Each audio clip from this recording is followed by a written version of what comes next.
La cérémonie du henné. Ma cousine Gejmoula, la mariée, est entrée dans le salon, le visage recouvert d'un voile de soie transparent. Ensuite, elle s'est assise sur des coussins brodés en or, au milieu des invités. Ma tante a déposé devant Gejmoula les cadeaux offerts par son mari. Les dames d'honneur se sont installées à côté de la mariée. Elles tenaient des bougies allumées.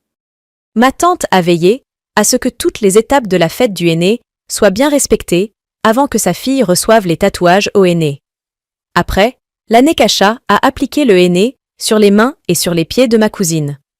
Pendant ce temps, les femmes vêtues de leurs beaux caftans chantaient et dansaient.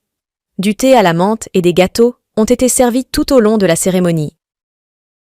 La cérémonie du henné. Ma cousine Gejmoula, la mariée, est entrée dans le salon, le visage recouvert d'un voile de soie transparent. Ensuite, elle s'est assise sur des coussins brodés en or, au milieu des invités. Ma tante a déposé devant Gejmoula les cadeaux offerts par son mari. Les dames d'honneur se sont installées à côté de la mariée. Elles tenaient des bougies allumées. Ma tante a veillé à ce que toutes les étapes de la fête du henné soient bien respectées avant que sa fille reçoive les tatouages au henné. Après, la Nekasha a appliqué le henné sur les mains et sur les pieds de ma cousine. Pendant ce temps, les femmes vêtues de leurs beaux caftans chantaient et dansaient. Du thé à la menthe et des gâteaux ont été servis tout au long de la cérémonie. La cérémonie du henné.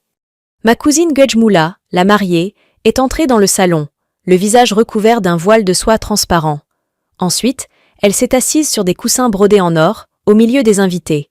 Ma tante a déposé devant Gejmoula les cadeaux offerts par son mari. Les dames d'honneur se sont installées à côté de la mariée. Elles tenaient des bougies allumées. Ma tante a veillé à ce que toutes les étapes de la fête du henné soient bien respectées avant que sa fille reçoive les tatouages au henné.